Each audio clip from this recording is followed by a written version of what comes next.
once you have that mindset and understand that you need to come at this with a regulated pace, then you need to ask for the right documents. Now, this can be the most scariest part about it, but yet it is the most simplest thing to do. All right. And for you to just say that you are interested in a business, you actually only need one piece of financial of a report and have a few questions get answered. So when you're interested in looking into a business, there is only one piece of a financial report that you need to just determine if you want to continue down with the process, and make sure that you get a few questions, okay? The questions that you need to get answered, and you don't need to, this will be shared with you, you'll have this recording, but I would write it down, is that if you don't get that one piece of financials, because the one piece of financial that you will absolutely need is a profit and loss statement or a P&L statement, all right? If you don't get that, at least something that you need to know is what is their annual revenue. Now, I ask this because, or I say this because I had a business opportunity get presented to me from someone who wanted to know if I was interested in this business. Yes, I'm interested. Do you have a profit and loss statement? Is the very first piece of financials that I'm going to review. No, the person did not. Okay, well, what's the annual revenue? I don't know. Good question. Okay, what's their asking price? 6.5 million. And what is stopping them from considering a creative offer? I don't know. If they can't answer those three questions, if you can't get those three questions answered, then there is still more pieces of information that you need to gather before you move on to the next process. So for you to begin your underwriting process, you absolutely have to at least know these basic questions and then get your eyes on the official P&L report so that you can then move into the next phase of this underwriting process. If you can't get any of that in those questions answered, or that one piece of financial, you don't move on to the next phase because you're still missing some pieces that we'll go over later for you to help figure out what would be even an offer that I would make on this. Those pieces of information, those documents are going to help you get there. If you can't get that, number one, might not be a real opportunity. And number two means that there's still some work, especially if this is getting brought to you, that needs to get done first before you make an official yes or no. Now, if you find the business and you've been shared the profit and loss statement, and now you can see the revenue that it's making, and you know what the seller is asking for them to sell their business, and maybe you understand that they could be open to a creative offer, and you know some details why maybe that would stop them, you're going to move on to this process that I've created, that I've replicated multiple times over and over again. I call it the log to logo process, and you will repeat that at least 3 to many times after. And it's super simple, but it's really important that you understand that the process, the moment you decide to look into a business, the process of you following the log to logo method does not stop until the deal is sold. And this process will help you. The reason why I say is that it doesn't stop until the deal is sold is because you literally have until the final last moment to decide if this is going to be a business you buy, yes or no. And that is going to be going on in your head this entire time while you go follow this process. It doesn't stop. You need to make sure and consider and check all the boxes and ask all the questions and review and revisit continually multiple times, because this is a very big decision. It's not something to really make light of, although I really want you to understand that the process can be simple. It's still a very big, important decision that you're about to make. And it's something that you cannot just check a couple boxes off and then move forward with unless you've verified multiple times, checked twice, 3 times, so that you can feel confident when you take over this business. Right now, you all understand that now moving into this next phase of becoming an underwriter, you need to make sure that you approach this with some emotional intelligence. It's not that you like a business, it's that you're interested in the business. You're not going to rush any phase of this process. The negotiation began the moment you shared interest with the broker, the seller, even with yourself. You at very first only need to look over the profit and loss statement. And if you don't have that at first, at least at first glance, what is their asking price? What do they say that they're doing in an annual revenue? And would this seller be open to a creative offer? I say that because in your LOI, that's something that I'm going to share with you to do. I am a big believer in buying businesses creatively, as some of us here already know.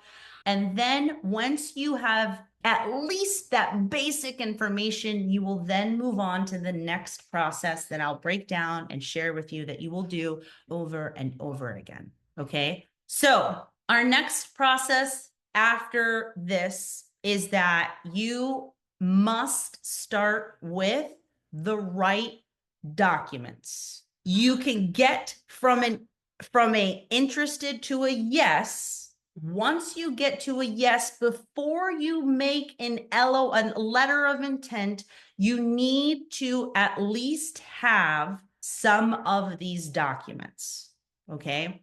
And I go back to the doctor analogy because I really want you to treat this like it's an intensive care unit, because these are critical documents for you to understand and do the initial underwriting process. There are 2 underwriting processes that you will go through.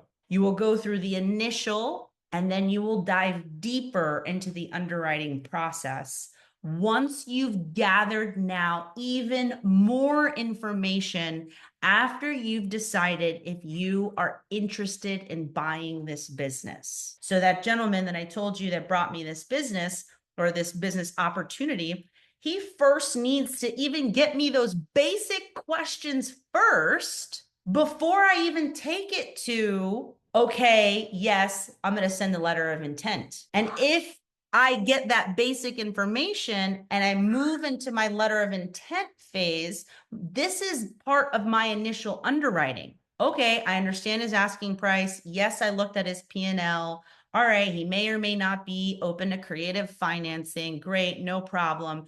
All right, I'm going to put together an LOI based on receiving some or all of these documents. So this is a critical moment, because even at this part of this underwriting phase is when you can decide whether or not you're going to continue going further down buying this business path or not.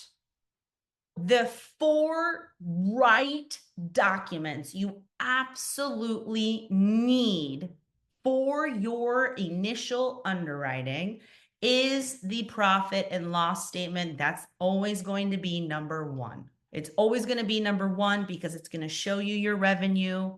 It's going to show you the expenses. You don't necessarily need all of the years mentioned, but at bare minimum, if you could at least get the last 2 years. Some businesses are not as prepared. So if you can even just look at the last 6 to 12 months of this statement, it's going to give you eyes into how this business is operating, what is bringing in the income, where they're spending their money. Are they being efficient with where their money is going? Can you, and we'll break this down, but can you highlight certain things that stand out to you like an anomaly? I need you to understand part of the profit and loss statement is that this should absolutely be a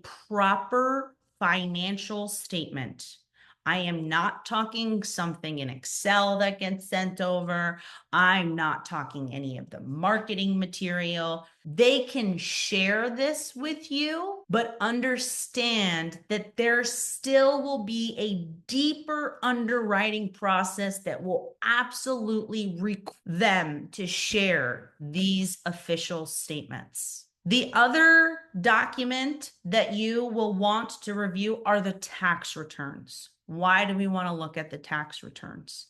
Because it's going to verify what their profit and loss statement is showing as far as its financial health. It will also show you what the owner's compensation is. For the most part, you're not going to see that on a P&L. You're not going to see what the owner gets paid on your P&L. You'll see what the employees get paid as far as payroll, but you will not see an owner's compensation come out of that because they are going to then share in on the profit after expenses are done.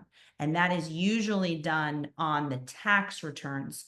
You'll also see if there are any hidden liabilities that maybe they didn't share. Maybe there are some back taxes. Maybe there were some penalties that are not on the profit and loss statement, but are then going to show up on the official tax returns that they're going to claim for this business. It'll also help you, or at least help your accountant, especially if you're not fully financially literate in the space, but at least evaluate how they are filing their taxes to see if there are any advantages you can take when you then buy the business. Something to keep in mind about tax returns is that you must make sure it has the business's name on the tax returns.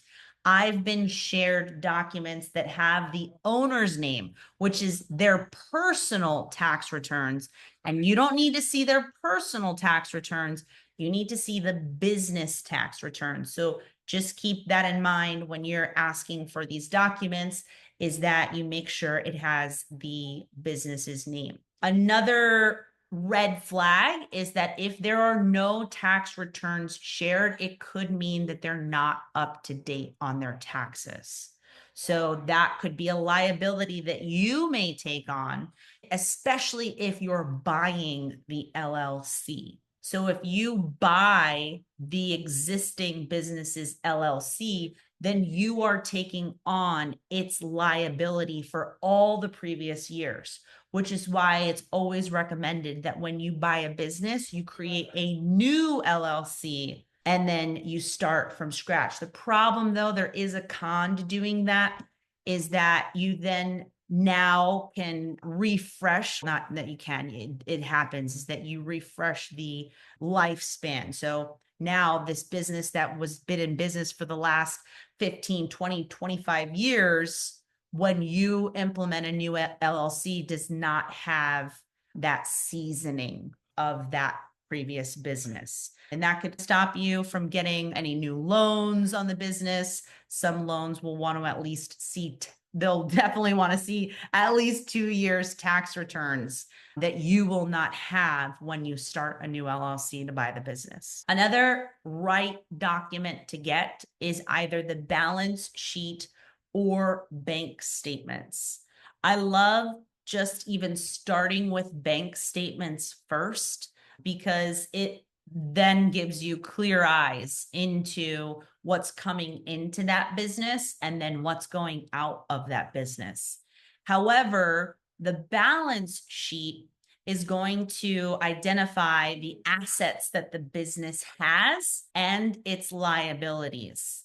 And so that will help you determine what's sitting in the bank, the building's worth, the any other assets that may come with the sale of the property versus the liabilities that they may have, which could be loans. And that will, at the bottom line, help you determine what the actual net worth is of this individual for owning this business. The last business that I just looked at, which happened to be an RV park, he is sitting at a negative 200,000 net worth because he's got more liabilities than he does in his assets. He doesn't have a lot sitting in his bank account.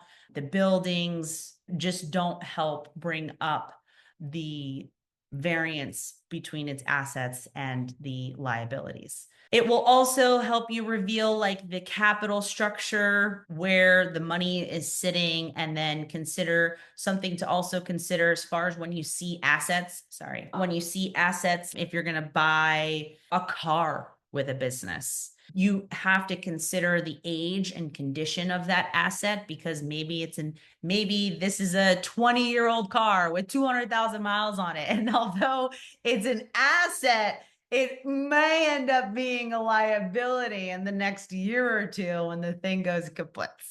So just keep that in mind when you're dissecting a balance sheet and you're looking at the assets. You want to be very clear about what the assets are, what its liabilities are, and determine their maturity dates to see if whether or not this is something that you will end up having to replace and it becoming a liability, or it truly is an asset that you're buying that will be a net positive for you.